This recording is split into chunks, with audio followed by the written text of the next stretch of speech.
Welcome to the Jerome McClain Show. I'm your host, Jerome McClain, and let's get into our episode.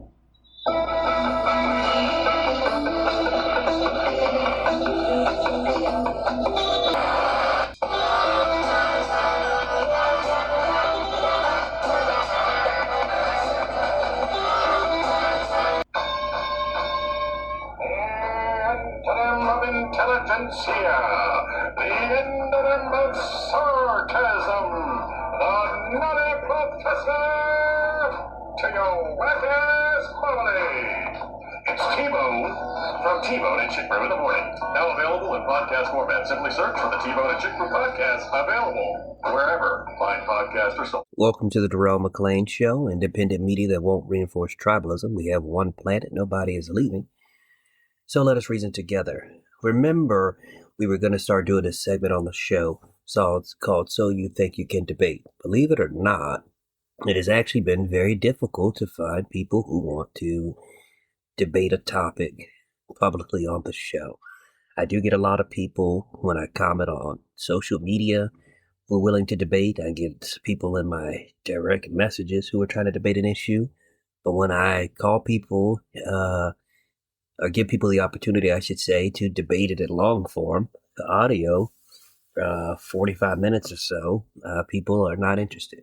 So, in a segment of a mixing of blasts from the intellectual past, and So You Think You Can Debate, I'm going to start to post and sometimes comment while this happens, old debates that were fairly good. So we're going to go back to something that happened a while back. We're going to travel back to June of 2019. And we have Mehdi Hasan, Ilan Pappé debate whether anti-Zionism is anti-Semitism with Times columnist Melanie Phillips and Israeli former member of the Knesset, Einat Wilf. And this is in 2019, June. And this is the Blast from the Intellectual Past, Intelligent Square Debate. Intelligent Square Debate was something I used to watch all the time. And this is actually on the episode of Intelligence 2. I hope you enjoy. Start. It is great to see such a full house for this debate. And the motion of our debate tonight. Anti-Zionism is anti-Semitism. Anti-Zionism is anti-Semitism. There is so much meaning packed into those words, meaning which stretches down the centuries and meaning which reaches into the lives of millions of people today. Anti-Zionism, anti-Semitism, these terms are very fraught.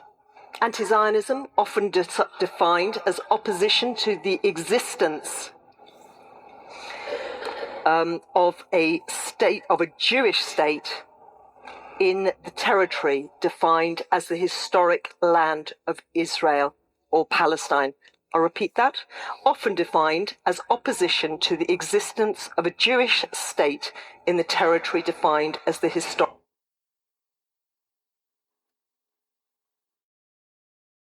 land of Israel or Palestine. Anti-Semitism, most often defined as hostility, prejudice, or discrimination against Jews. Now, surveys suggest that Israel is one of the most disliked nations in the world, along with Iran and North Korea. But how much of this is driven by policies of the Israeli state, and how much is a cover for age-old hatred of the Jews? These are the questions we will examine this evening. So let's go to our first speaker for the motion, Melanie Phillips, who is a journalist, broadcaster, and author. She has a weekly column in the Times newspaper. She writes for the Jerusalem Post and Jewish Chronicle. Melanie, the floor is yours.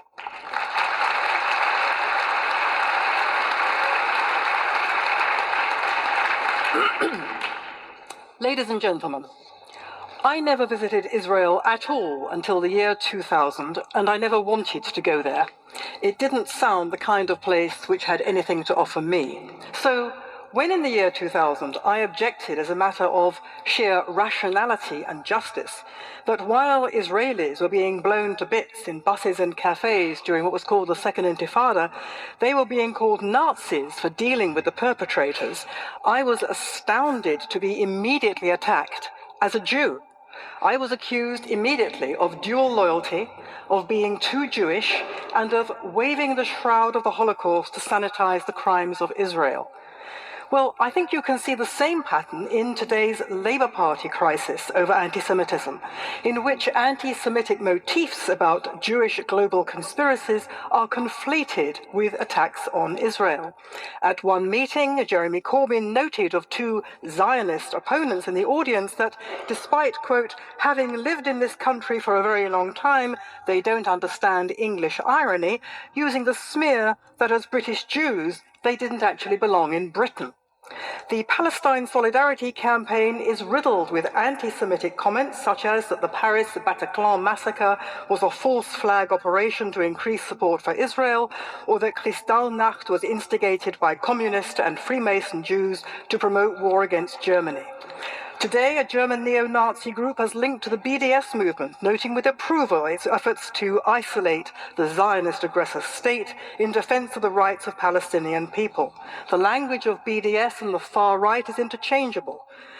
Those who say anti-Zionism is not anti-Semitism would have us believe that all this is simply a coincidence. I say it is not, and that anti-Zionism is weaponizing anti-Semitism, and this is why. Let's define, first of all, what we're talking about. What is Zionism? Nothing more or less than the self-determination of the Jewish people in their ancient homeland of Israel. What is anti-Semitism? A delusional hatred and fear of Jews, Judaism, or the Jewish people. But anti-Semitism is not like other prejudices. It has unique characteristics applied to no other group, people, or cause, such as an obsessional and unhinged narrative based entirely on lies, accusing Jews of crimes of which they are not only innocent but the victims, holding them to standards expected of no one else, depicting them as global conspiracy of unique malice and power. Amazing, anti-Zionism has exactly the same characteristics. Don't get me wrong, criticism of Israel's policies, robust criticism, is entirely legitimate, but anti-Zionism is different. Anti-Zionism demonizes, dehumanizes, and delegitimizes Israel in order to bring about its destruction. You may hear some of this slander this evening. The lie, for example, that Israel is an apartheid state, when Israeli Arabs have equal civil and religious rights. The lie of ethnic cleansing, when the Arab population in the disputed territories has more than quadrupled since Israel's rebirth in 1948.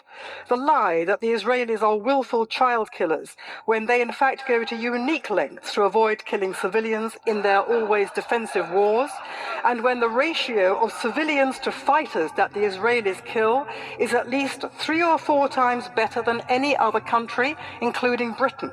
The lie of Israel's human rights violations, when it's the only country in the Middle East where Arab Muslims and Christians, women and gays can live in freedom and safety. Fundamentally, anti-Zionism is based on the big lie that the Jews seized and occupied another people's land. But history and law show that's completely untrue. The Jews are the only extant indigenous people of the land. Israel was their kingdom more than 3,000 years ago. Driven out when it was occupied, they maintained a continuous presence in the land under the waves of colonialism, Assyrian, Roman, Abbasid, Mamluk, Ottoman, the British. They fought off Arab colonialists to re-establish their state in 1948 and are still fighting off Arab colonialism. The Palestine Mandate of 1922, which parceled out the former Ottoman Empire, enshrined their right to settle throughout that land, a right that endures unaltered in international law. The law also entitles Israel to hold on to land seized from its attackers, while that land remains the launchpad for attacks, demonstrably true. The Jews are therefore fully entitled to live in both Israel and the disputed territories, even though they have always agreed to share it with those Arabs who lay a claim to it. But the Palestinians have refused to share it and have responded to repeated offers of a state of their own with terrorism and war. Israel is the only place where Jewish peoplehood makes sense, but anti-Zionism singles out the Jewish people alone as having no right to their homeland. Of course, many groups aspire to our homeland, but Israel is not an aspiration. Israel is a country. No other actual country is singled out for destruction and the mass murder that would inescapably follow. No one tells the Kurds, for example, their aspiration to a homeland is illegitimate and racist. People say Zionism is racism because of the big lie the Jews stole the land. Anti-Zionism thus writes the Jews uniquely out of their own history. It is an anti-Jewish calumny. Now, people say anti-Zionism can't be anti-Semitism because some Jews are anti-Zionist. Very true. But in fact, there have always been Jewish anti-Semites, Karl Marx, to name but one, who wrote, quote, "The emancipation of the Jews is the emancipation of mankind from Judaism." Yes, a small fringe of ultra-Orthodox Jews campaigns against the state of Israel, but they nevertheless pray every day that the Jews should return to live in Zion free of foreign rule. Their beef is they think the return in Israel is premature and should happen under different conditions, so their problem is a matter of timing. What they do not believe is the core doctrine of anti-Semitism, that the Jews have no right to the land of Israel. Now, there's a vital distinction to be made between anti-Semites and anti-Semitism. Many, many decent people believe these lies about Israel out of ignorance or ideology. That does not make them necessarily anti-Semites, but the discourse they endorse is still anti-Semitism's current mutation. Moreover, by supporting Palestinianism, they are supporting not just anti-Zionism, but anti-Semitism too. The Palestinians' real agenda, not two states, but exterminating Israel and replacing it by Palestine, as they repeatedly have told us over the years, is based on an anti-Jewish animus. The evidence of this is all around. Mahmoud Abbas's doctorate in Holocaust denial, his hero worship of the 1930s Grand Mufti in Jerusalem, Haj Amin al-Husseini, who made a pact with Hitler to exterminate every Jew in the Middle East, the grotesque Nazi-style imagery of Palestinian propaganda, such as sermons claiming the Jews are the fabricators of history, who dance and live on the body parts of others, there is no global corruption their rabbis did not allow, Palestinian claims that the Jews are behind 9/11 and that they control the world's media, finance, and US foreign policy. This unhinged, murderous anti-Semitism drives the Palestinian cause.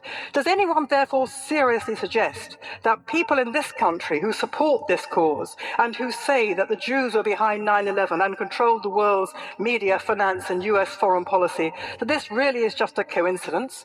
And if our opponents this evening really do believe anti-Zionism is free from anti-Semitism, will they denounce this Palestinian agenda of genocidal, Nazi-style Jew hatred? This is not an academic debate. When I grew up in London, anti-Semitism was confined to a few nutters on the fringes who were treated as pariahs, and now it's been legitimized. Not surprisingly, anti-Semitic attacks are running at record levels, and what's so distressing is to hear our right as Jews to our own peoplehood being singled out as illegitimate, and to hear the unhinged and obsessional lies and distortions about Israel become the default position of fashionable conversation. And then, on top of that, then to be told that the claim that people like myself make that these are anti-Semitic conspiracy theories is itself a conspiracy got up by the Israel embassy. And it's supposed to be we Jews who have no sense of English irony. Anti-Semitism, in conclusion, ladies and gentlemen, always attacks Jews as a collective. First, it attacked us as a religion. Then it attacked us as a race of people.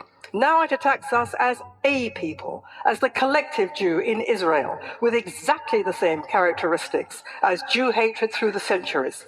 The aim to be free of Jews now takes the form of the aim to be free of the Jewish state. Anti-Zionists treat Israel as the Jew among nations, to be uniquely vilified, slandered, and exterminated. That, ladies and gentlemen, is why anti-Zionism is the new anti-Semitism.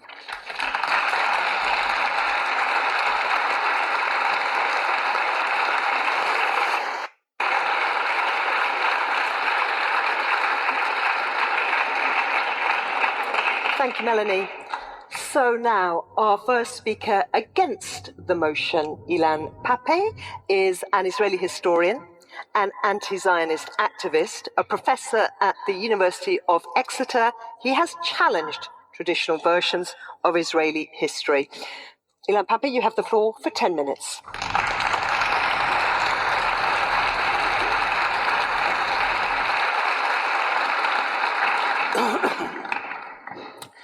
The equation that is being put in front of you tonight is both outrageous and ridiculous. If only because it makes every Palestinian in the world, almost everyone who lives in the Arab and Muslim world, anyone who regards themselves as liberal or on the left, it turns all these people into anti-Semites. Whereas quite a few people who regard themselves as Zionists, like the Christian Zionists, are actually anti-Semites themselves.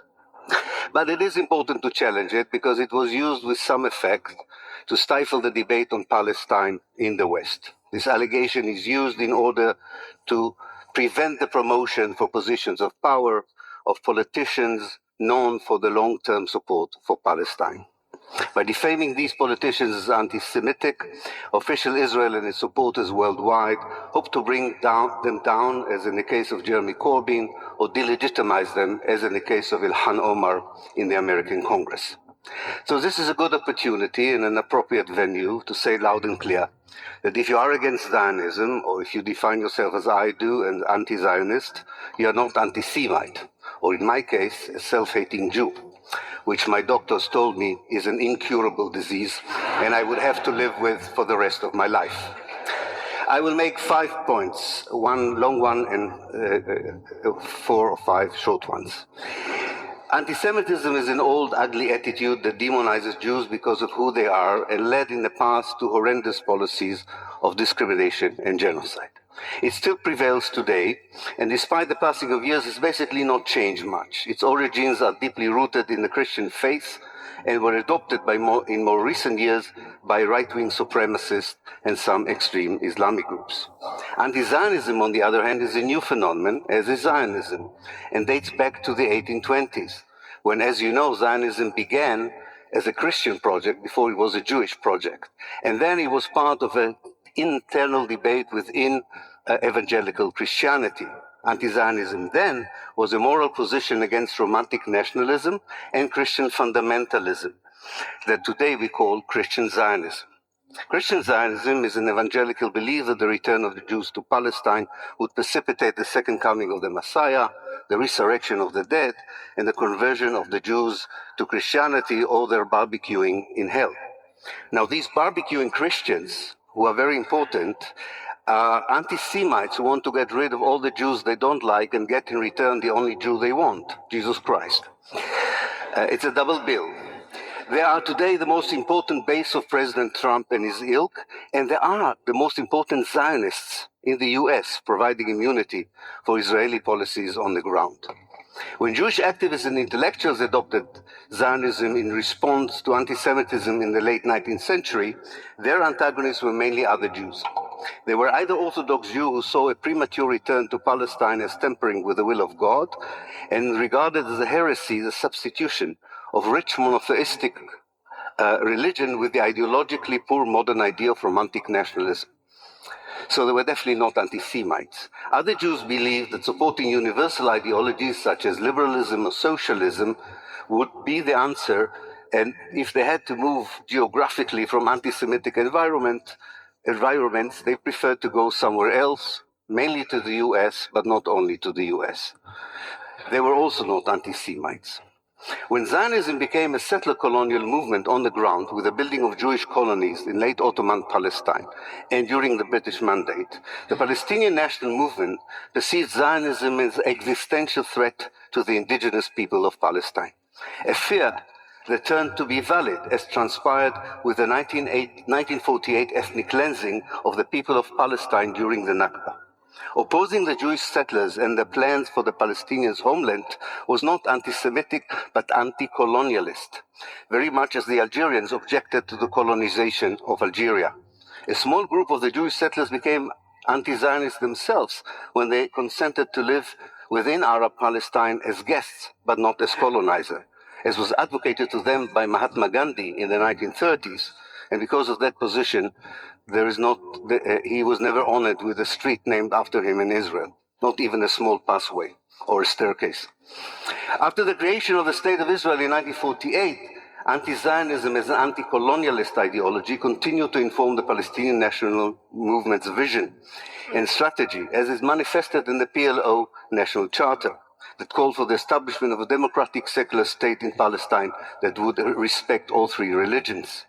In Israel itself, the Communist Party, supported almost exclusively by the Palestinian minority inside Israel, not because of the communist ideology, but because it was the only anti-Zionist party Israel allowed to exist, they regarded Zionism as an ideology of discrimination and apartheid. Most scholars today looking at Israel then and today agree that this is a valid point, which again has nothing to do with anti-Semitism. 2. In our century, anti-Zionism is a moral position against the Israeli structural violence directed at the Palestinians, which is attributed by anti-Zionists such as myself to an ideology that is not only endangering the very existence of the Palestinians, but is also very bad for the Jews who live outside or inside Israel. This ideology generates anti-Semitism. Opposing it might bring it down. In our century, anti-Zionism is a scholarly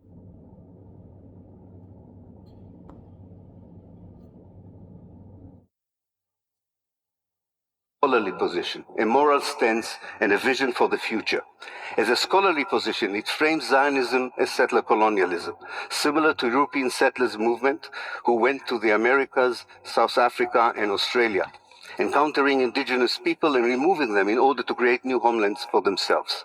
It's a moral stance that rejects an ideology that imposes an apartheid system inside Israel, a military occupation in the West Bank, and siege on the Gaza ghetto. It's a vision for the future of a democratic state for all, by restoring justice to the land, by respecting United Nations Resolution 194, calling for the unconditional return of the Palestinian refugees expelled in 1948 and since the Nakba. This may be a utopian view, but it's not an anti-Zionist one, an anti-Semitic one. 3. For those who claim that anti-Zionism is a refusal to recognize the right of Israel to exist, we should say that states do not exist by right. They are founded by historical processes, and they become a fait accompli. The debate is about the nature of the state and the regime. We are all entitled to wish for and work for a better, more just, and egalitarian state for everyone who lives in Israel and Palestine, and for those who were expelled from there. 4. In 1975, a vast majority of the United Nations member states defined Zionism as a form of racism and racial discrimination. It was passed with the same majority that passed the 1947 resolution recognizing Israel. The difference was that in 1947, the colonized world was not represented in the United Nations. In 1975, it was. But it was still trying to find its way in the post-colonial world. The Third World's discourse equated Zionism with continued colonialism. Alas, neoliberalism, corruption, and post-colonial political system, corruption in the post-colonial political system, and aggressive American imperialism have casted to the sideways of history this impulse and energy. But at its height and within it, anti-Zionism was part of the wish of the colonized people to build a better and more just world. Again, nothing to do with anti-Semitism. When the 1975 resolution was revoked in 1991, the debate on Zionism entered a new phase, its present phase. After the horrific events in 9/11 and the so-called war and terror, the Israeli Hasbara invented the threat of a new anti-Semitism. This was the only way to repel the moral outrage people around the world felt towards the policies of incremental genocide in the Gaza Strip and the brutal oppression of the West Bank. If you voiced criticism against these policies, you were depicted as a new anti-Semite, and the Israeli academia was recruited to provide scholarly scaffolding for such an accusation. The Western elites bought or were intimidated into buying this false allegation. But the civil society, and in particular the younger generation, reject with disgust this attempt to silence them. They know enough to call the bluff and understand the full meaning of solidarity with the Palestinians. They demonstrate in the streets, in their campuses, and join the Palestinians on the ground at a personal cost to show how outrageous it is to call the pure struggle for justice anti-Semitic. If you are an anti-Zionist today, you are not only standing firmly on a sound moral base in condemning this ideology that generates all these crimes, you are also expressing your disgust at the hypocrisy of your government, mainstream media, and academia. We will not be silenced by false accusation of anti-Semitism, and neither should the British Labour Party be intimidated by cynical media without a moral backbone or sinister legislation efforts utilizing a justified struggle against terror in order to provide immunity to Palestine's colonizers and oppressors. Finally, the Labour Party is responsible in many ways for the debate we have today. We all know that the so-called revelation of institutional racism, institutional anti-Semitism in the Labour Party began not on the day that Corbyn was elected as a leader, but after 2 attempts to depose him and failed. Then suddenly the campaign emerged. I know the force of this campaign of intimidation. I faced it myself. It is ugly, unfair, and destabilizing. But the proud party with the historical role of defeating fascism in this country in the 1930s should not so easily succumb to false allegation of anti-Semitism. Finally, we should retake, five sentences. Let us retake the conversation and prioritize it. Let us discuss how to stop the destruction of Palestine and the Palestinians, which the Trump's deal of the century wants to do. Let us fight violent fanaticism wherever we encounter it. Uproot racism of all kinds without building a hierarchy of victims, and remove silly and outrageous equations like the one titling the event tonight. Thank you.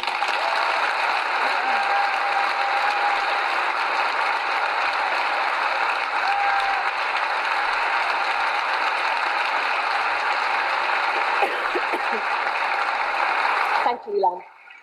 So on to our second speaker for the motion, Einat Wilf. And Einat has been a member of the Israeli Knesset for first Labour and then the Independence Party between 2010 and 2013.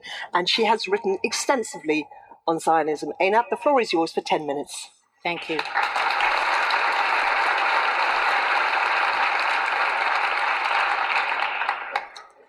So, we seem to all agree that anti-Semitism is bad. Of course, educated, knowledgeable people are unlikely to be seduced by it because we know where it leads: Nazism, Auschwitz, and the gas chambers. But anti-Zionism does not appear to be in the same category. It appears to be good. We heard here that it is about supporting Palestinians, about fighting for human rights. Educated, knowledgeable, well-meaning people might support it. But the anti-Semitism we all acknowledge as bad, when it started, looked nothing like where it led. In fact, when you compare the beginnings of anti-Semitism with anti-Zionism, the similarities are striking. Anti-Semitism began by creating a new collective designation for the same people, which rendered them different. In secular 19th century Europe, it was no longer Jews, but Semites, and it never was intended to mean anything but Jews.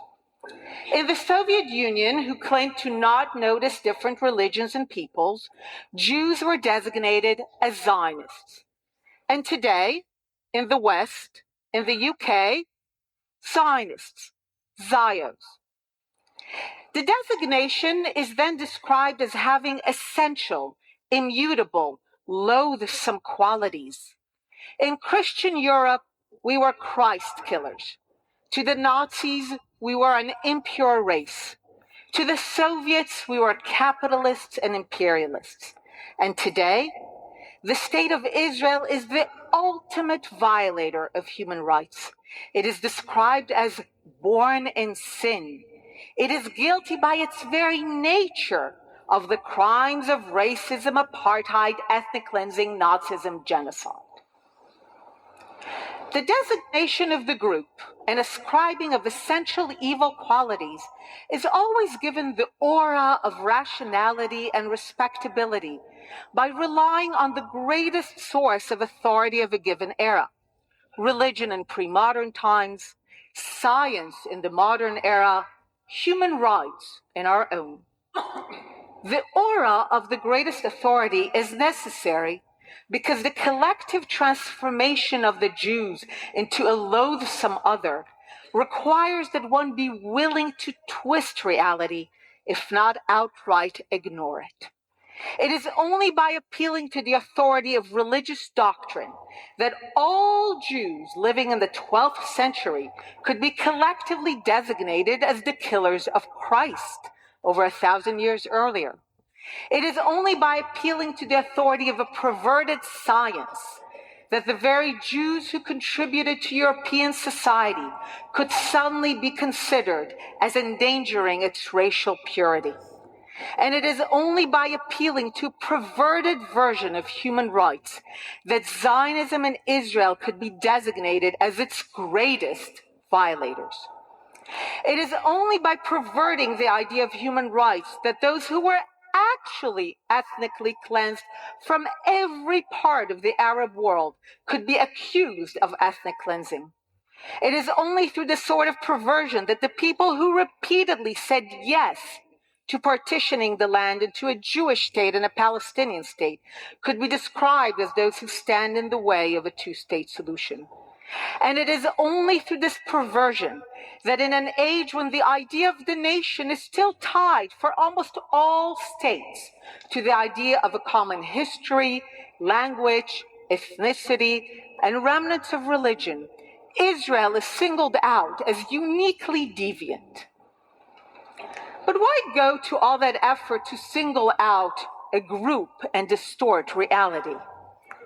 Because we humans have a primal need for scapegoats.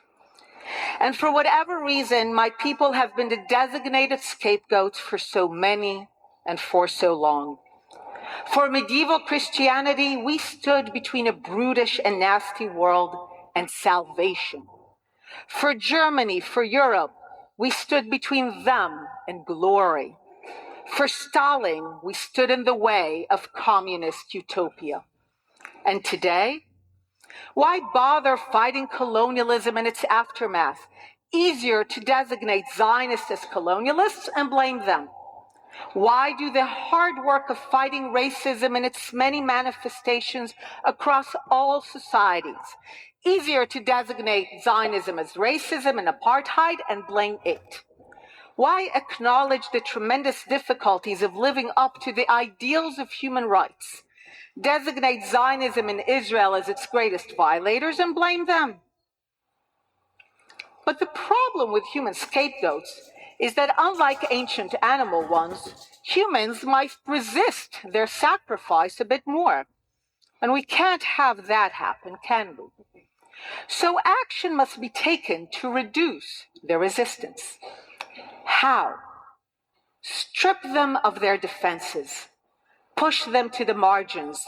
Step by step, take away that which protects them. But it must be done gradually. Anti-Semitism did not start by stripping Jews of their citizenship, confiscating their assets, and pushing them into ghettos. It started by slowly pushing Jews out of the positions they were able to attain after several decades of European emancipation. It operated by making it more and more difficult for Jews to feel comfortable in European society.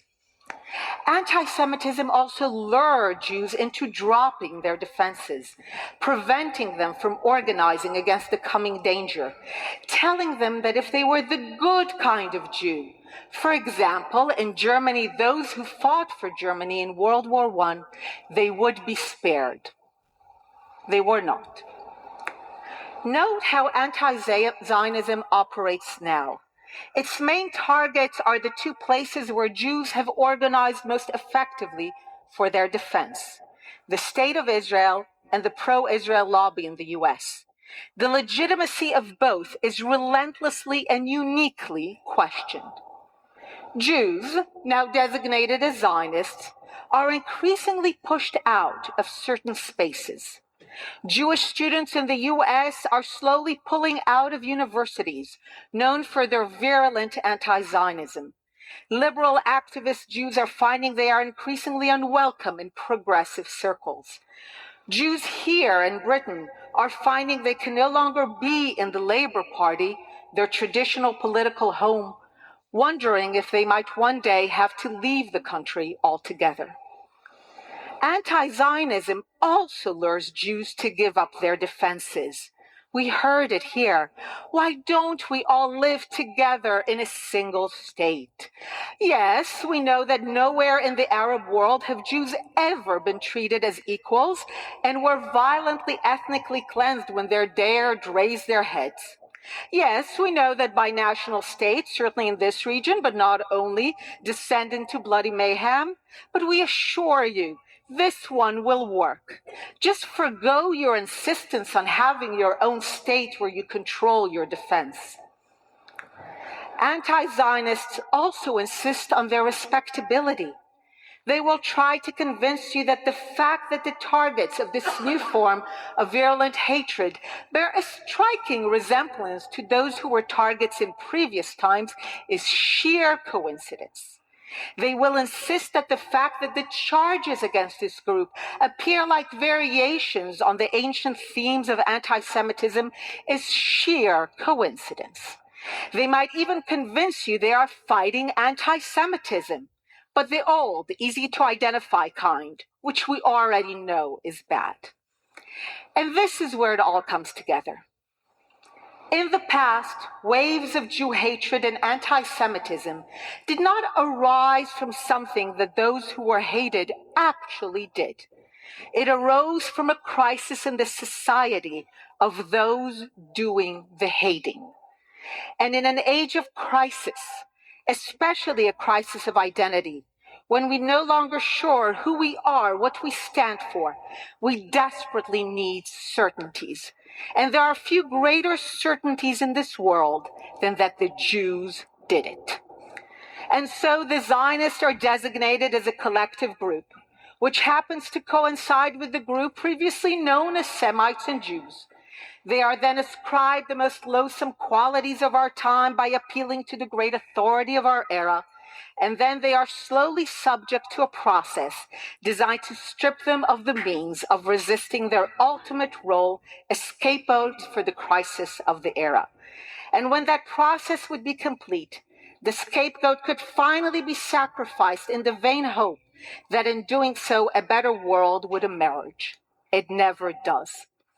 And this is why the topic of this debate is not just another topic. It raises the very specter that we might be a society on the precipice, which is why we are here today, in the hope that some of you will see the deep, insidious undercurrents, so that this time we will not have to wait to see where anti-Zionism leads, and only then look back in hindsight and say, ah, yes, that rising wave of anti-Zionism was indeed the new form of anti-Semitism.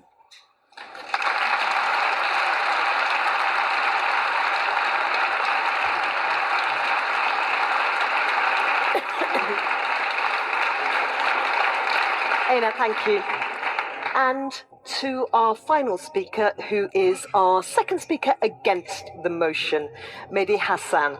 Mehdi is a journalist, a broadcaster, a prominent critic of Israel.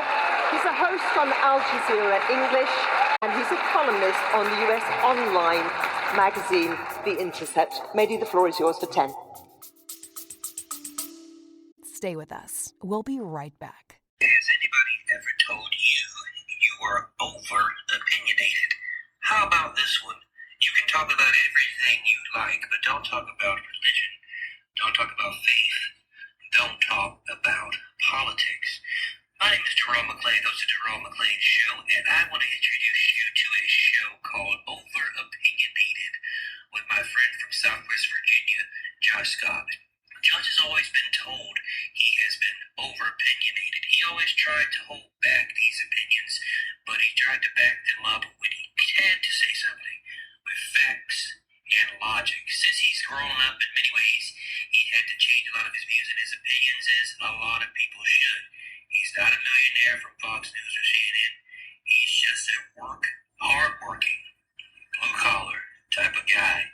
Give Josh Scott a shot at Over-Opinionated with Josh Scott. You can find him on patreon.com/overopinionated at 679. You can also check him out on Twitter at NRV_guy79. Over-opinionated with Josh Scott, where he is this soft-spoken guy telling you the truth. We talk about a lot of serious topics on this show. One very serious topic is women's health. One company that stood out to me was vslay.com because the owner is very transparent about her own struggles in the women's health department and has great customer service, great deals, and frequent sales. You can check her out, her great customer service, products about women's health, and frequent sales at www.vslay.com. That is www.vslay.com. Ladies and gentlemen, we have been witnessing tonight a deeply cynical proposition deliver a farrago of straw men, distortions, deflections, false accusations, and of course, straight up pro-Israel propaganda. Then again, hearing Melanie Phillips come here and champion the rights of gays in Israel in order to defend Zionism was well worth the entry ticket in and of itself.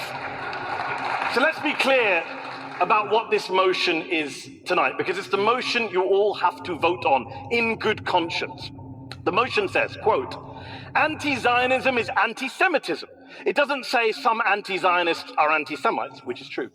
It doesn't say anti-Zionism can sometimes turn into anti-Semitism, which is true. It doesn't say that anti-Semites often use anti-Zionism as cover, as an excuse for their bigotry and racism, which is true. I wouldn't oppose any of that. But that's not what the motion says. The motion says, ridiculously, sweepingly, offensively, ahistorically, that anti-Zionism is anti-Semitism. That merely being opposed to Zionism, a political ideology, remember, is inherently, by definition, ipso facto, anti-Semitic, which is absurd.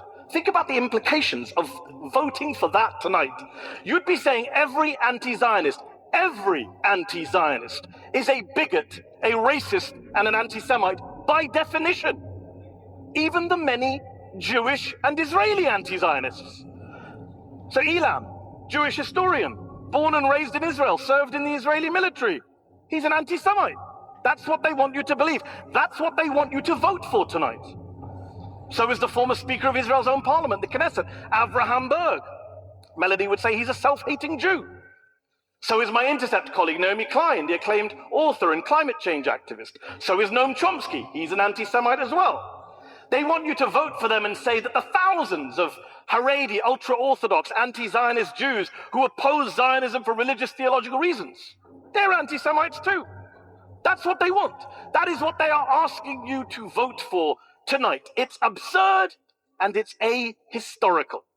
Don't take my word for it. Listen to the 35 top Israeli Jewish scholars and academics, historians of the Holocaust, who came together just a few months ago and published an open letter in which they wrote, and I quote, many victims of the Holocaust opposed Zionism. On the other hand, many anti-Semites supported Zionism. It is nonsensical and inappropriate to identify anti-Zionism with anti-Semitism. End quote. Are they anti-Semites too? Really? All 35 of them? By the way, in terms of the history they refer to in their letter, it is an undeniable, indisputable fact that many, many European anti-Semites, as Ilan alluded to, did support Zionism at the outset. They did embrace the founder of Zionism, Theodor Herzl, because for their own selfish racist reasons, they shared his goal of treating Jews as a foreign, separate nation and getting them out of Europe. Take British Foreign Secretary Arthur Balfour, author of the 1917 Balfour Declaration, in favor of Zionism. Balfour dismissed Jews as, quote, an alien and hostile people. He sponsored legislation to keep Jewish refugees out of the UK. The only Jewish member of the cabinet at that time, Sir Edwin Samuel Montagu, opposed the Balfour Declaration and called Zionism a mischievous political creed. Yet apparently, according to the proposition tonight, Montagu's the anti-Semite and Balfour isn't. That's the madness that you're going to vote for tonight. This motion is not just ahistorical, not just absurd, not just offensive. It's a distraction. It's a dangerous distraction from the very real and murderous anti-Semitism that is on the rise, and that comes not from the left, not from anti-Zionists, not from the BDS movement, as Melanie would have you believe, but from a resurgent far right. In Germany, according to official figures, in 2017, 9 out of 10 anti-Semitic hate crimes were carried out by far right or neo-Nazi groups. I live in the US. 2 synagogue attacks in the space of 6 months. 12 innocent Jewish worshippers murdered in cold blood by far right white nationalists. And yet the proposition tonight, like the Netanyahu government, like the Trump administration, want you to ludicrously believe that the threat to Jews right now, the real rise in the new anti-Semitism, comes from the anti-Zionists, from the BDS movement, from the Palestinians, and not from the murderous far right. When the irony is that Netanyahu, Prime Minister of the world's only Jewish state, has been cozying up to some of the worst anti-Semites on the right, who also happen to be proud Zionists. Let's be clear about that. Many of the most prominent, influential, right-wing anti-Semites today, Donald Trump, Viktor Orban, Steve Bannon, they're not anti-Zionists.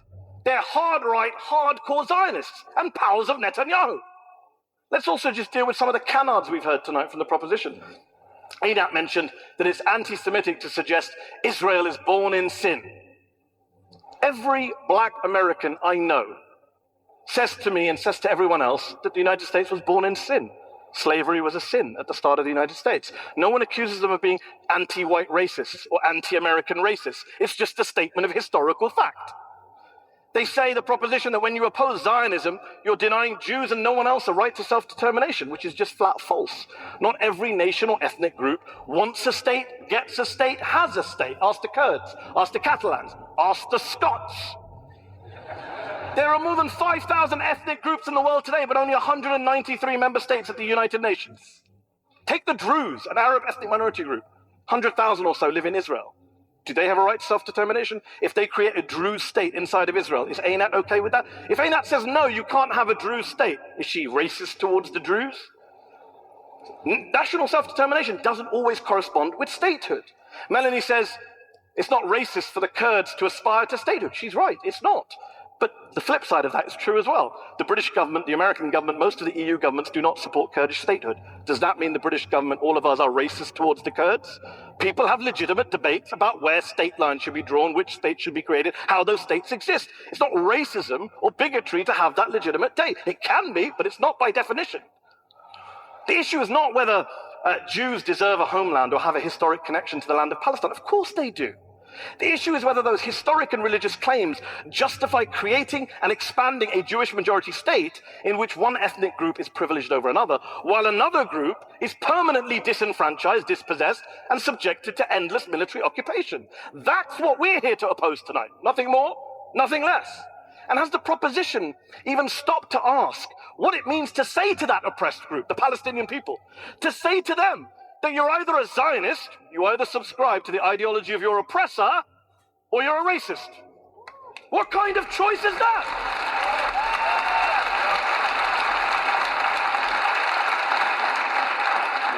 Melanie says tonight that denying Jewish nationhood is racist, it's anti-Semitic. And yet she has no issue erasing the Palestinian people from the face of the planet. She said in her speech that only the Jews have a unique right to nationhood and statehood in that part of the world, not the Palestinians. What is that? Is that not bigotry? Is that not racism? Is that not wiping a people off the face of the planet? But this is what you'll be voting for tonight, if you vote for the proposition. This is what the Israeli, pro-Israeli argument has always been, to silence the Palestinians, to silence their opposition to occupation, to silence their resistance as Palestinian citizens living inside of Israel, to a nationalistic ideology which treats them like second-class citizens, which denies them many of the rights and privileges of the majority. And one thing I want to make clear to you tonight, you don't have to be an anti-Zionist to vote with me and Ilan tonight. You don't even have to be a critic of Israel. You can be the biggest supporter of Israel in the world and vote with the opposition. All you have to be is someone who recognizes that it is an egregious smear, a naked slur, to claim, to label those of us, Jews and non-Jews alike, who oppose a political ideology in good faith because we think it's unjust, iniquitous, oppressive, to label us as anti-Semites for holding that political view. All you have to be is someone who recognizes that the claim that we hate or are opposed to Jews simply because we don't agree with the idea of a state that privileges one group over another makes us racists. So let me repeat, to be clear, Tonight's debate is not about Israel per se. It's not about whether you support or oppose Israel or the occupation. It's about whether you believe the proposition have made the case that those of us who oppose Israel in its current form, who oppose the political ideology underpinning it, that we're racists. That's the bar that has to be crossed tonight. It's that simple. And I'll tell you this for free. Those of us who value our free speech, who don't want to see anti-Semitism cynically weaponized by supporters of Israel, who oppose that ideology of Zionism in good faith with good reason, we will not go quietly into the night.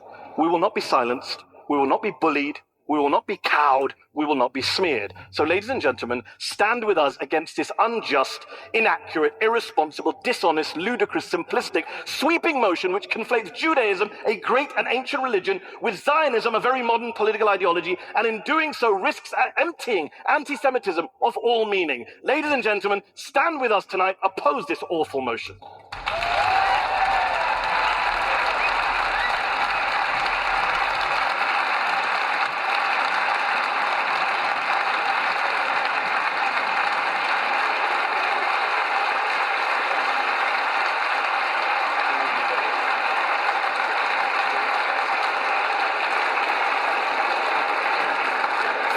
Thanks all for listening, and thank you to all four of our panelists for absolutely brilliant opening speeches. Now, it is time to announce the result of the vote taken as you were coming in and before you'd heard a word of those speeches. This is the picture of how you felt when you walked into the room tonight. For the motion, 15%. Against the motion, 59%. Undecided, 26%. So I'll repeat that. The motion, obviously, anti-Zionism is anti-Semitism. For that motion, 15%. Against, 59%. Undecided, 26%. Now, we're going to move on and have some discussion with the panelists. I'm going to sit back a fraction so that they can actually see each other and engage a bit. And I want to come back to Melanie, because we haven't heard from her for a while. We'll just do a couple of questions up here, and then we're going to throw it open to all of you on the floor. So, Melanie, why don't you deal with this charge from the other side that you're attempting to silence a moral position? Well, Mehdi says that we've produced straw men. I find it a surreal experience having listened to him, because he misrepresented everything that I had said. He went on and on about how you have to vote with him because we, i.e. I, have said that anyone on that side is an anti-Semite and racist.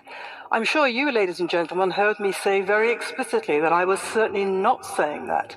I draw an extremely important distinction between anti-Semitism and anti-Semites. I said explicitly that by no means everybody who supports anti-Zionism is an anti-Semite. By no means everybody who supports anti-Semitism is an anti-Semite. People support stuff that they believe to be true because they are ignorant, they're ill-informed, they're ideological for a variety of reasons. I can't see into people's souls. I'm sure that Mehdi Hasan and Ilan Pappé are both deeply honorable men. I would not presume to say what is in their minds or what their motivation is. I do not presume to say that people who support anti-Zionism and who would wish to deprive the Jewish people of their rights to live in their own homeland are anti-Semites. I am saying something different. I am saying that the discourse is fundamentally anti-Jew. Why?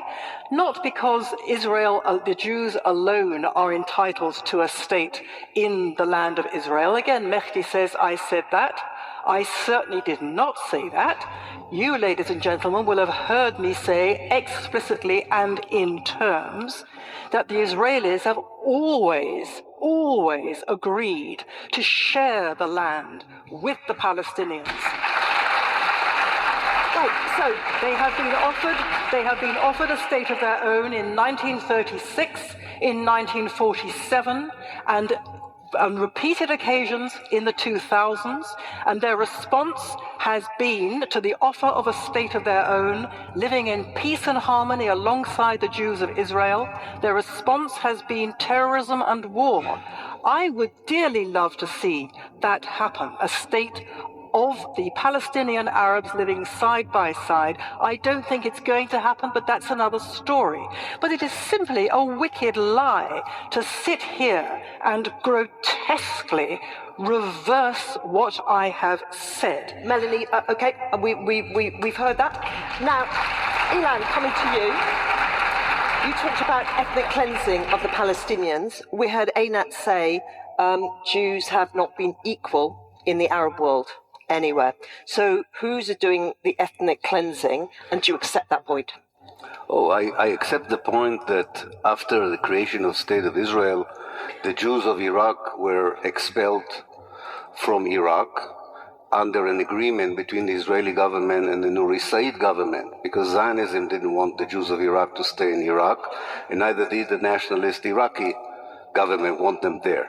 But this has nothing to do with what we are talking about. We are talking about the fact that half of Palestine's population within 9 months was ethnically cleansed by the Jewish and Israeli forces. 500 out of 1,000 villages were demolished, wiped out upon the earth. 11 Palestinian towns were depopulated by force. This was not immigration. This was not a call, as in the case of Jews in North Africa, by a new Jewish state to Jews and come and be with us. It's better for you to be a Jew, a Moroccan Jew in Israel than a Moroccan Jew in Morocco. This is a different story. Here we are talking about a crime against humanity that was committed within 9 months in 1948, that there's no other definition for this. Otherwise, why would half of Palestine's population become refugees if they were not expelled by force by a settler colonial movement? So you've made these points already. Yeah. Deal with the point about the inequality of Jews in the Arab world. I can deal with. First of all, the Jews were treated in the Arab world much better than they were in the Christian world. Far better. Far better. And especially in countries such as Iraq. Can we just hear the speaker, please? Especially in countries such as Iraq, and Egypt, and Morocco. Until the rise of Zionism, Jews were holding positions of power. Jews led secular, rich, and religious life. And all this fabric that was holding on for centuries was broken down first by the Zionist ideology that told Jews in the Arab world that they do not belong to the Arab world, and by a reaction by fanatic Arab nationalism saying, okay, so you have to decide whether you are Zionists or you are Jews. Okay, thanks so for that. This is historically... Right, we're moving on. Einat, can you deal with Mehdi's point, please, that that you and Melanie are suggesting that every anti-Zionist is a bigot and a racist, that this is a naked slur? That is such a simple rhetorical trick. Make things sound so extreme, so outrageous, and then people say, oh, that's not what we meant. That's not where we're saying.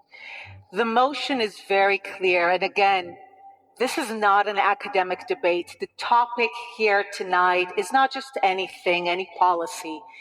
This is about people's lives here. And today, in effect, in the UK, in the West, anti-Zionism has become the respectable, shiny way of being anti-Semitic, because we already have. And the reason that people want to separate the two is because they need the cover of respectability to continue to gain adherence. If you knew it was anti-Zionism, you would reject it, because anti-Semitism, you would reject it because you would know where it leads. But as long as it's presented to you as something rational, and remember, anti-Semitism in the beginning also appeared rational. It was also supported by elites. elites. It's thrived on universities. Nobody thought it would lead where it led, because that's how it gained adherence, by people thinking that it was different, that it was new. And this is what we're seeing. We're seeing a concerted effort to maintain the respectability of that position so that the process of dropping our defenses can continue. Thanks for that. And Mehdi, one for you. Can you just deal with Melanie's point, the distinction between anti-Semite and anti-Semitism, the suggestion that there's a discourse that is fundamentally anti-Jew? I can't deal with it. You'd have to ask Melanie to deal with it because it makes no sense to me. The idea that you can say, I'm sorry, we talk about academics and real life. Let's get away from university halls, with respect, Ilan. The idea that you say, let's all vote tonight that anti-Zionism is anti-Semitism, and then I say I'm an anti-Zionist, and you say, but you're not an anti-Semite. That makes no sense. Capitalism is something you say you're a capitalist. I mean, this is pedantry to try and pretend that you can go after the ideology, but not the people who identify with that ideology. It's absurd to say that. By the way, Einat mentioned that it's a rhetorical trick to do that, which is a nice line, but then she literally in the next sentence went on and said, unless my ears are deceiving me, anti-Zionism has become a respectable, shiny way of being an anti-Semite. So I'm an anti-Semite who's using anti-Zionism in a respectable, shiny way. Why not just come out and say it? I don't know why you're hiding it. Call me an anti-Semite. Am I an anti-Semite? Because I say I'm an anti-Zionist. I know you're not, Melanie. Are all the Palestinians anti-Semites? Because they're all anti-Zionists. Just say it. Be brave. Be brave. Say it. Right. We're going to open this to the floor now. Unless you want to answer, Einat. Absolutely. People who think that the Jews alone have no right to be masters of their fate, who want us yet again to be powerless, to go back to how we used to be, there is only one name for that. I'm not making it personal, but yes, I am here today precisely to fight the veneer of respectability that anti-Zionism has, because I don't want to wait to see where it leads. People waited too long thinking that anti-Semitism in Europe was scientific, was respectable. We know where that led. I don't plan to wait again. We've heard that book. Right, it is time to hear from all of you now. So there are ushers with mics, I should say. Do please raise your hands. Go for it, and then in a moment we'll take the second vote. So let's have number one and number two, and let's just go in that order. One first. Thank you. Thank you. My question is for Melanie. Mehdi, I think you're great as well, so thank you for everything. Well, we know where your loyalties lie as you ask your question. Long story short, I'm 19. I go to King's and I study religion, philosophy, and ethics. And I studied Judaism. I'm a Muslim, but I chose to study Judaism, and I read Arthur Koestler's The 13th Tribe of Israel. And he says that Ashkenazi Jews, they were European race that converted to Judaism. Can we have the questions fast, please? So my question is, do you think that there are some Jews living in Israel who are originally of European descent, not like you say, they were historically the most historical people that's ever lived in the land in Israel, or do you think that's just another lie as well? Hold that thought. We'll have question number two, please. A question for Mehdi and Melanie. The newly elected MP for Peterborough, Lisa Forbes, has been branded in some quarters an anti-Semite partly because she signed a letter objecting to certain examples in the IHRA definition of anti-Semitism. What do you think about this?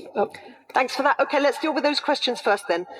So Melanie, if you can deal briefly with the first question, the history. So I didn't actually understand the question. I'm so sorry. I didn't quite understand what you were talking about.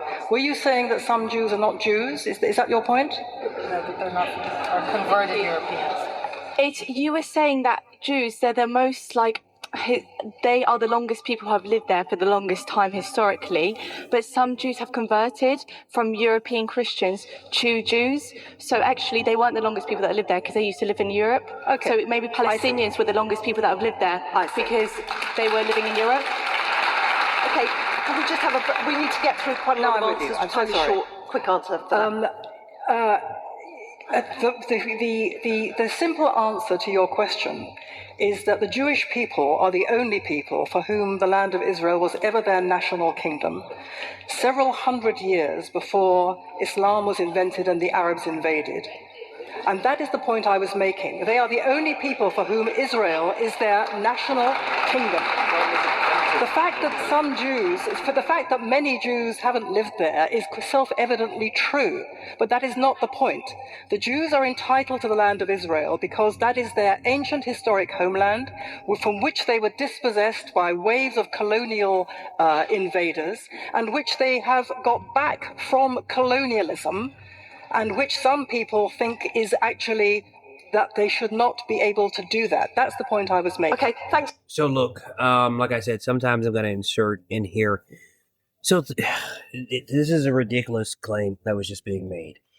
I live in the United States of America. I'm an American. If I tomorrow were to go to, let me just break it down like this. My last name is Hampton and my last name is McLean.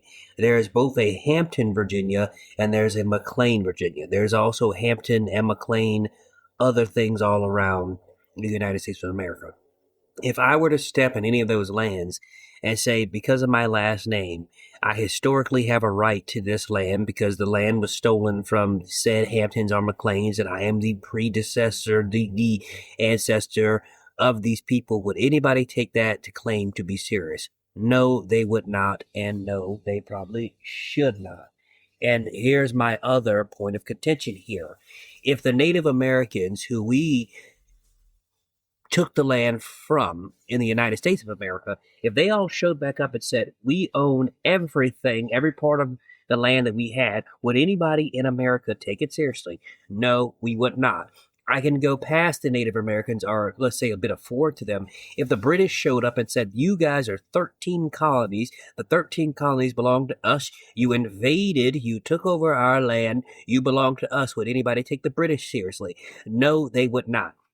So if you will not take a claim seriously that is only 250 something years old, if you won't take the claim seriously that is about 170 years old, why would you take the claim seriously of something that is 5,000 years old? If somebody showed up to your home right now and said, my ancestors lived here, I own the land, would you take that seriously? Its answer is no. You cannot take the last thing you heard seriously. Let's get back to the debate.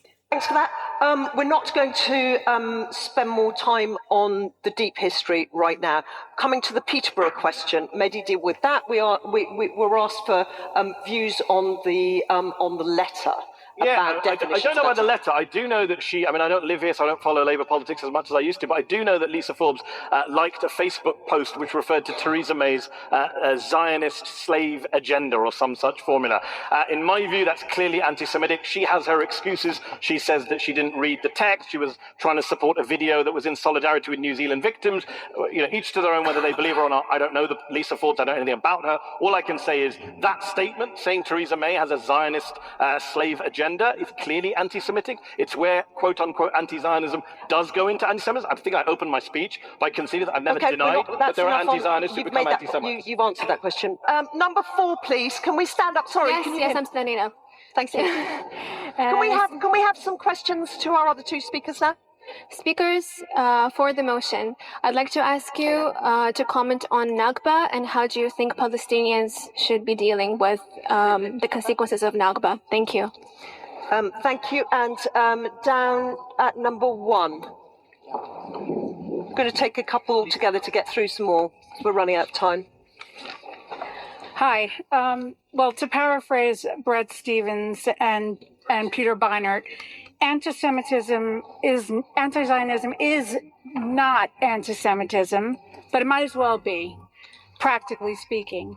But we're dealing with a lot of semantics here. And my question is, I'm having a little identity crisis. I'm Jewish. I'm a Zionist. I'm deeply troubled by 1948. I wouldn't call it ethnic cleansing, Mr. Pappé. It was a strategic choice. We need to do, okay?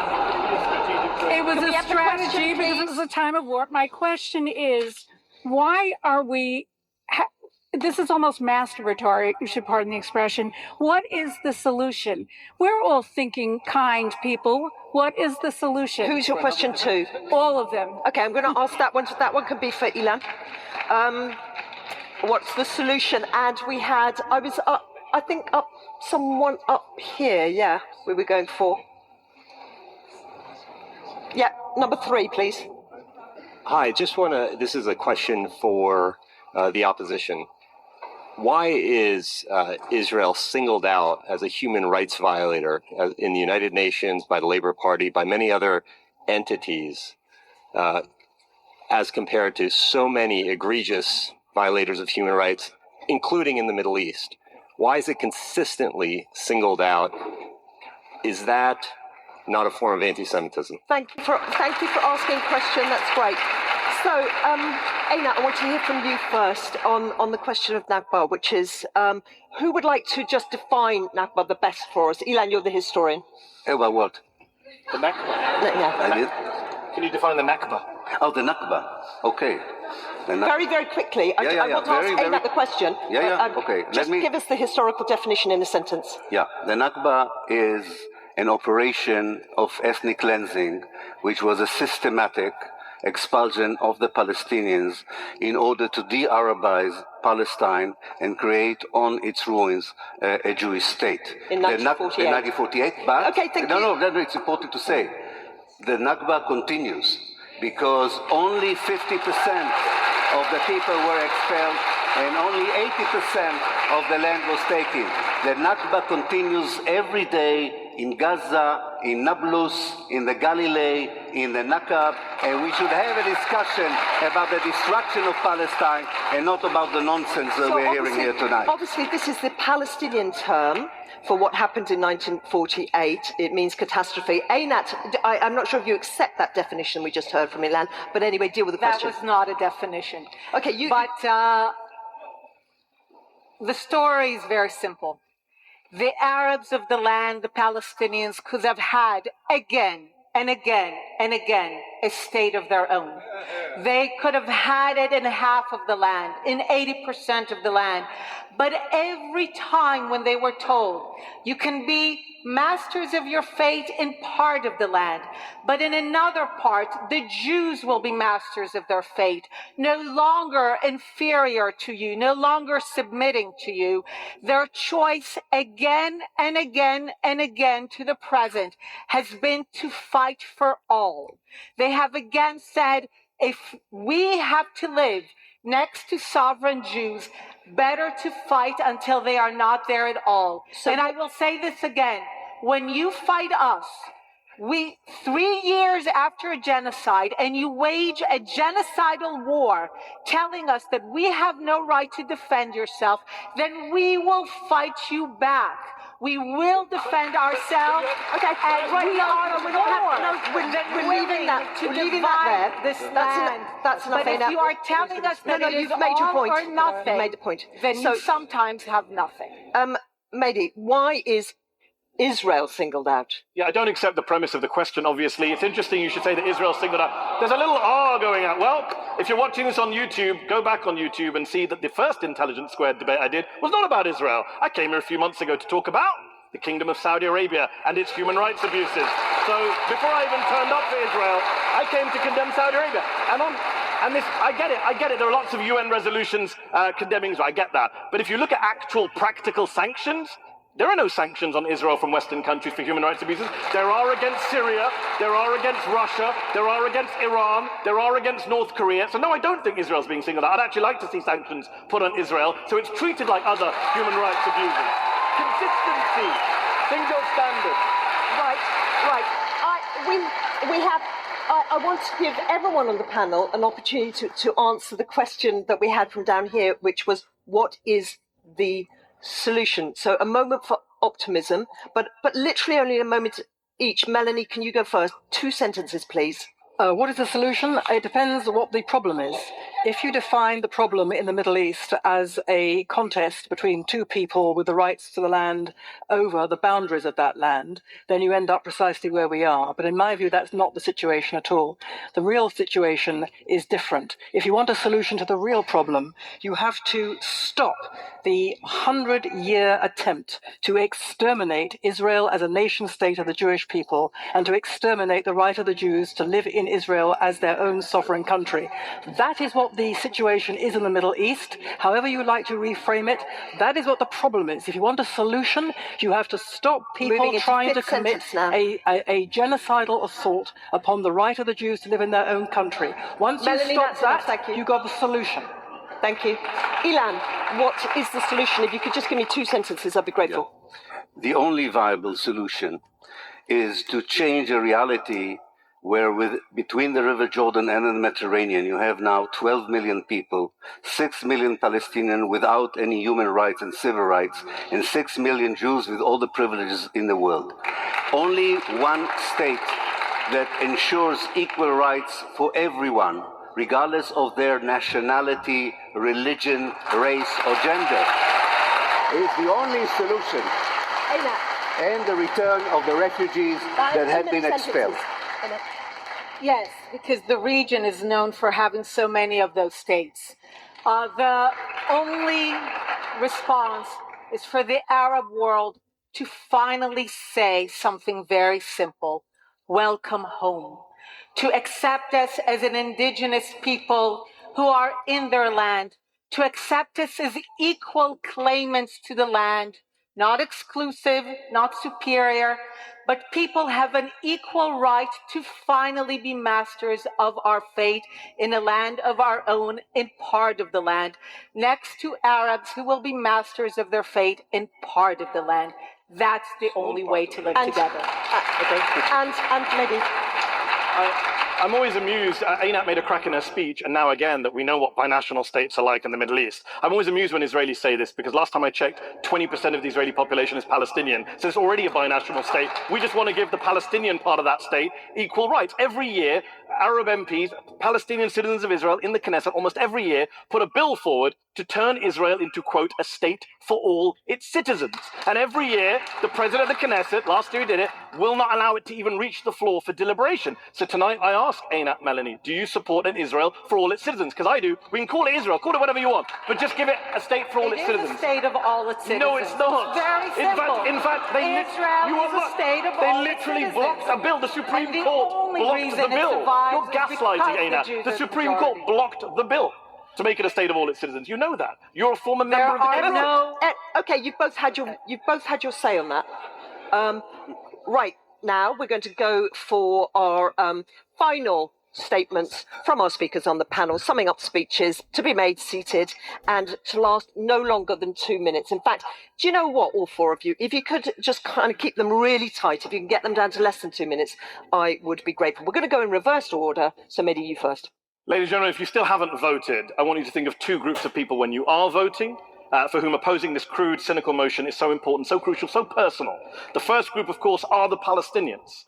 Because if you vote for the motion tonight, you're saying, despite Melanie and Einat's best attempts to try and play this, it's ideology versus adherence, you're saying we all have to be Zionists. Otherwise, we're racists, we're bigots, we're anti-Semites. Which, look, wouldn't be the end of the world for me. Fine, I'll be a Zionist if you want me to be a Zionist. I mean, I once almost voted Lib Dem. I'm okay with labels. But to ask the Palestinians to not just accept their dispossession, their ethnic cleansing, their ongoing occupation, but to also call themselves Zionists or else is outrageous. You can't ask Palestinians to be Zionists. You just can't. And by the way, if they say it's racist to oppose Zionism, well, it's racist to ask Palestinians not to oppose their own occupiers.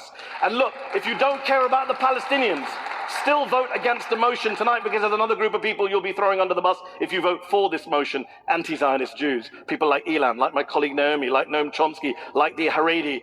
And in a single sweeping move, you risk throwing all these people under the bus. Jews who oppose Zionism in good faith. We haven't talked about that today. Not once did the proposition acknowledge that we might have good reasons for our views, that we're not all trying to hide behind, what was it Einat said? The shiny respectability of the new anti-Semitism. Don't tar all those people who are fighting for human rights, who are fighting in good faith, as racists, as self-hating Jews, as anti-Semites, for the sake of a political ideology. Don't do it. Don't do it. Whatever your views on Israel-Palestine, vote with the opposition tonight against this ludicrous, dishonest, offensive motion.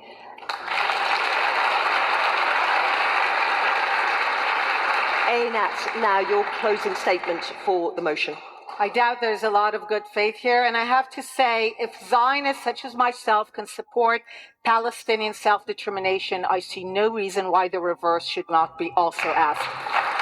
But I want to take us and use this opportunity to go back to the fundamentals and to the big picture. A reminder about what is actually going on in the mechanism. Remember, step one is the Zionists are designated as a collective group which happens to coincide with the group previously known as Semites and Jews. Step two, they are then ascribed the most loathsome qualities of our time. Step three, it is done by appealing to the greatest authority of the era. Step four, and this is where we are now, they are slowly subject to a process designed to strip them of their defenses. But we were told today and are asked to believe that this time the Zionists are truly to blame. Germans and Europeans too sincerely believe that the Semites, were truly to blame. But we now know that anti-Semitism arose from a deep crisis in the society doing the blaming. After all, these templates and ways of thinking about my people have been around for millennia, yet they become particularly useful in times of crisis. And we are indeed again a species in crisis. Technology questions our very intelligence and humanity. Extreme weather undermines our confidence in our control. Inequality undermines our idea of progress. Our leaders, or lack thereof, leave us feeling bereft of a sense there's a steady hand at the helm. And at times of crisis, we desperately crave certainty. And there are few greater certainties in this world to grab on than that the Jews are to blame. As a society, we can emerge from our crisis, but only if we ask ourselves, how can we all do better rather than who is to blame? And I believe we can all indeed do better. Thank you. Thank you. Ilan, Pappé. We heard a lot about the Zionist ideology and the idea that the land of Palestine is the land of Israel. Always when you hear it, think about someone coming to you at the dead of night in London and tells you, I used to live in your house 2,000 years ago, and because of that, the house belongs to me. And the next day, they come with the police.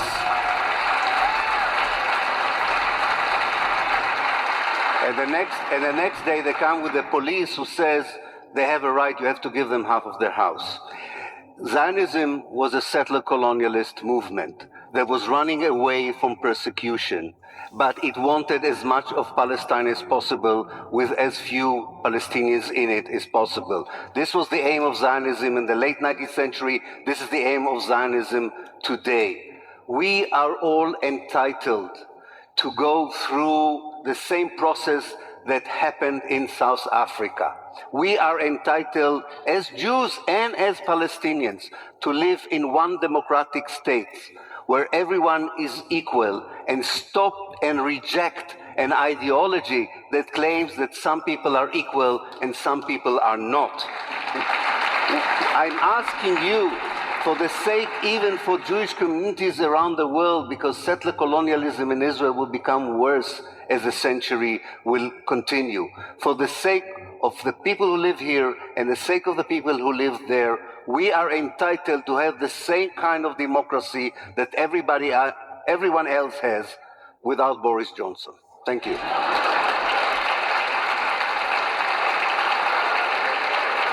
Thank you, Ilan. And Melanie. Well, I'm truly sorry that Mehdi can't understand my distinction. It's very simple. My point is simply this. that people of good faith sometimes swallow outright lies because they believe them to be true. And we've heard this evening some of those lies come from the other side, falsehoods about Israel which are believed to be true. For example, Mehdi suggests that Israel is not a state of all its citizens, that the Arabs somehow don't have full equal rights. He calls them Palestinians.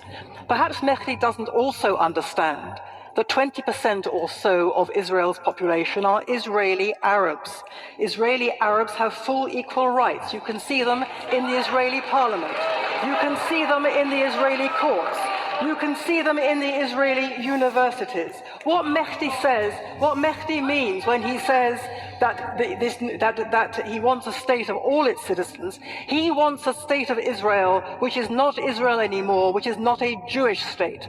So the Britons can have Britain, the French can have France, the Americans can have America, but the Jews cannot have Israel. I would say that is outright discrimination. Ilan says it's their house. Whose house? There were dozens. So I'm going to just let her finish her speech as I say this. America is not a religion. It is a country. Jews is a religion. Judaism is a religion. Britain is not a religion. Britain has multiple people of different religious ethnicities in it.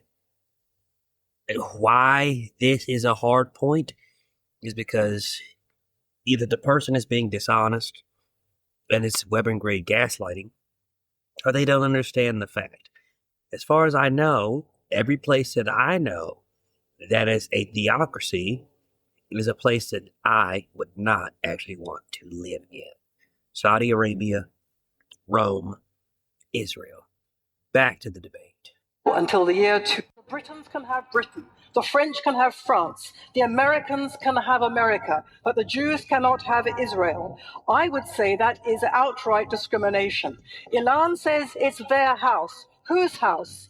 There were dozens and dozens of different nationalities in Mandate Palestine. The Arabs came in large number because the Jews were returning, and rightly they thought that they would bring prosperity. In conclusion, let me return you to the proposition under consideration. Is anti-Zionism anti-Semitism? Mehdi says not everyone can have a state. That is absolutely correct. But why this is a form of anti-Semitism is the unique nature of the animus against Zionism. Jews are the only people living in their own historic homeland who are deemed to have no right to that homeland and whose claim to self-determination in that homeland, which is theirs by right, is illegitimate and racist. That vile, bigoted, malicious animus is unique against Israel, and it is why anti-Zionism... Think about what I asked earlier. There are Native Americans who live in America. Do they have the right to all of America?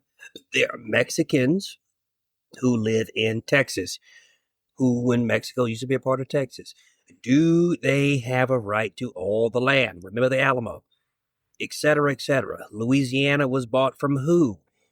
Do the people who originally owned Louisiana have the natural right to there? This is ridiculous foolishness.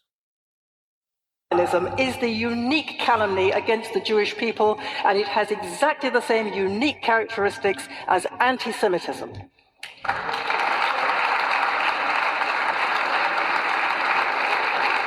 Thank you all for your summing up speeches, and that concludes our debate. So it is time now to announce the final vote count. And a reminder that our motion this evening was anti-Zionism is anti-Semitism. A reminder also that we began the evening with 15% for the motion, 59% against the motion, and 26% undecided.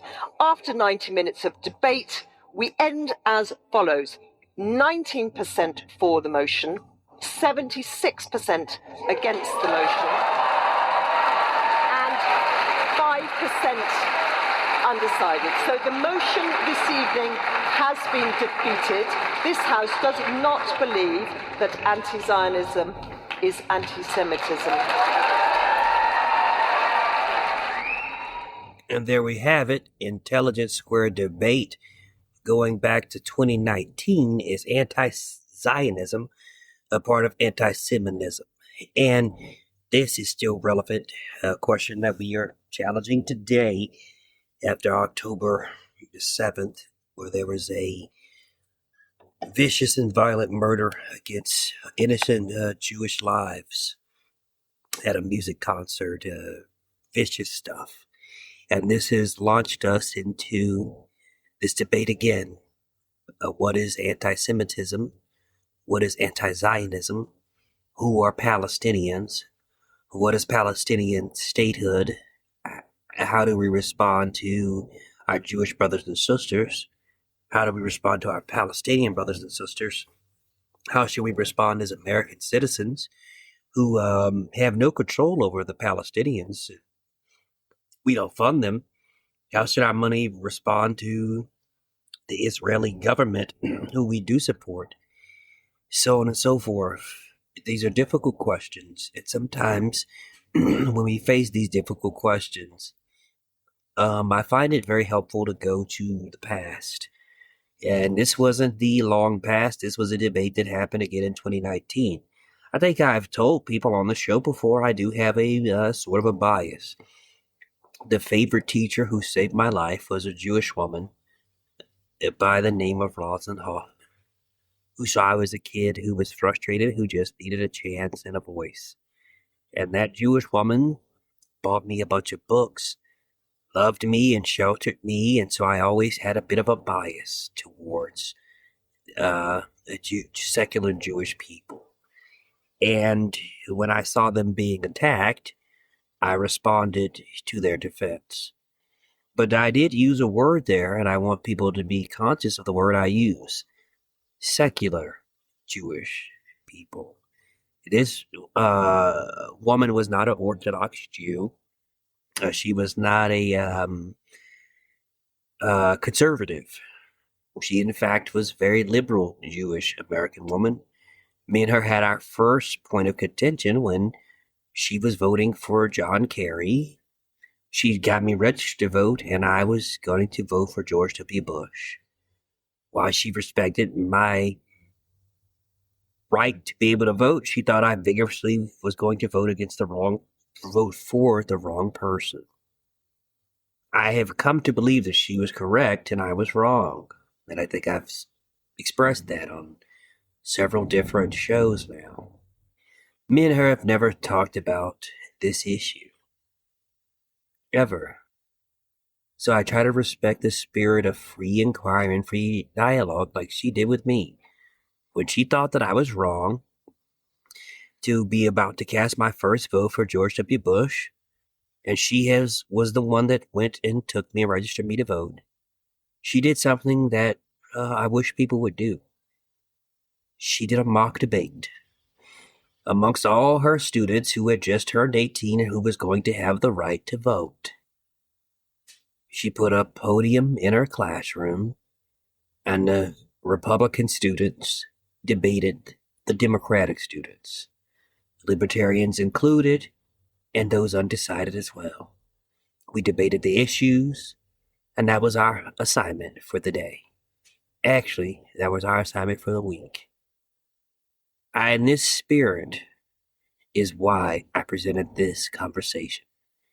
Thank you to the education I received in high school for Edward H. White High School. And thank you to my secular Jewish teacher, Rosalind Hoffman, who saved this young student's life. Thank you for tuning in, and I will see you on the next episode. Thank you for listening to today's episode. Of course, if you want to support the show, you can do so by going to www.patreon.com and getting a membership for as little as $3 a month. Again, that's www.patreon.com/The Jerome McClain Show.